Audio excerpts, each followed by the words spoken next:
Seigneur soit avec vous. et avec votre esprit. Évangile de Jésus-Christ selon saint Luc. Gloire à toi, Seigneur. En ce temps-là, les pharisiens et les scribes dirent à Jésus: les disciples de Jean le Baptiste jeûnent souvent et font des prières, de même ceux des pharisiens. Au contraire, les tiens mangent et boivent. Jésus leur dit: pouvez-vous faire jeûner les invités de la noce pendant que l'époux est avec eux? Mais des jours viendront où l'époux leur sera enlevé. Alors, en ces jours-là, ils jeûneront. Il leur dit aussi cette parabole: personne ne déchire un morceau à un vêtement neuf pour le coudre sur un vieux vêtement. Autrement, on aura déchiré le neuf et le morceau qui vient du neuf ne s'accordera pas avec le vieux. Et personne ne met du vin nouveau dans de vieilles outres. Autrement, le vin nouveau fera éclater les outres, il se répandra et les outres seront perdues.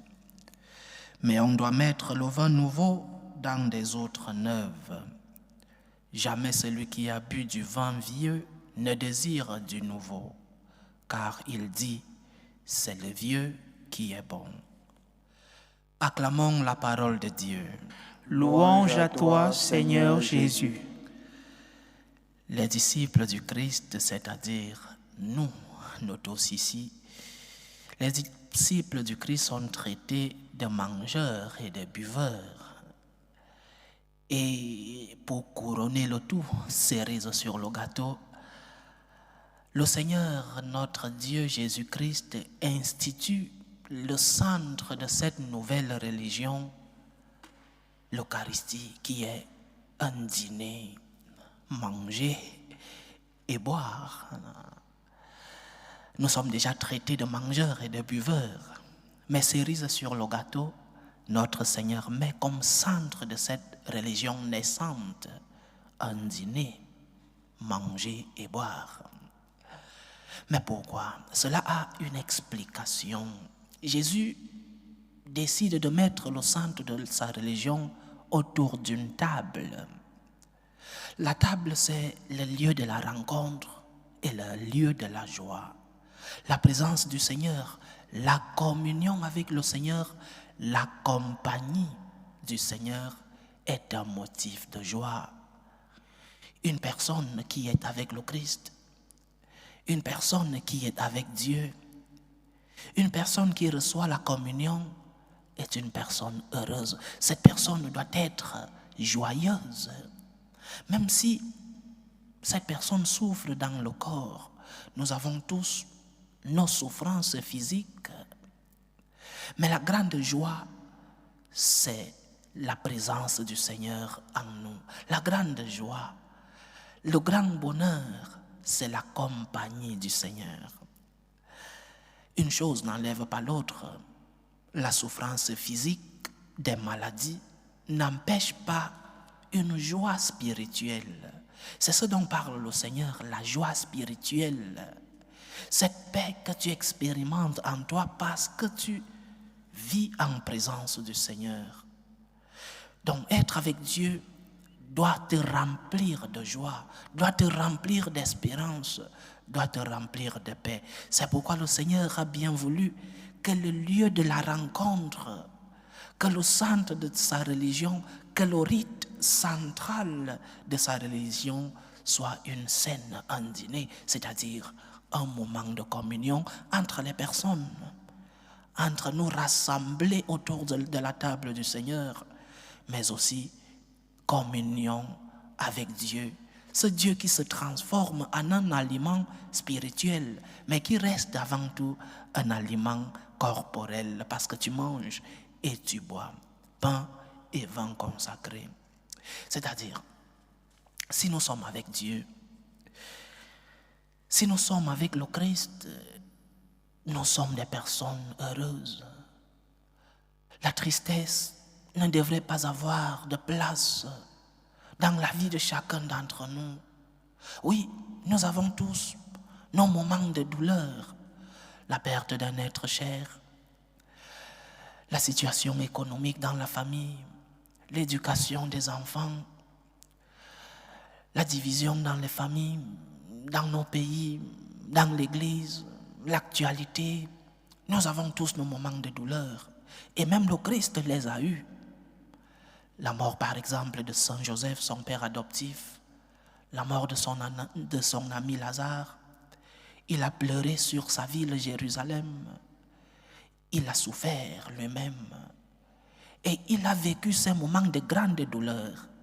Mais il y avait un horizon, la joie d'être avec Dieu, la joie de la mission accomplie, la joie de la présence du Seigneur. Donc dans notre vie, comme chrétiens, disciples du Christ, qui mangeons et buvons de son corps et de son sang, nous devons expérimenter cette joie. La tristesse n'a pas de place dans la vie du chrétien. La tristesse n'a pas de place dans ta vie si tu es accompagné, si tu as expérimenté cette rencontre avec le Christ Eucharistie.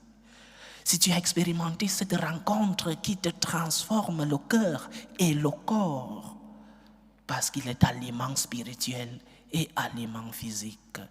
Saint Philippe Néri disait, un saint triste est un triste saint. Et Saint François d'Assise, à maintes reprises, parlait de la parfaite joie, même dans les moments d'incompréhension, même dans les moments de difficulté. La parfaite joie, c'est la rencontre avec le Seigneur. Pas la joie que nous vend le monde, qui est l'absence des problèmes.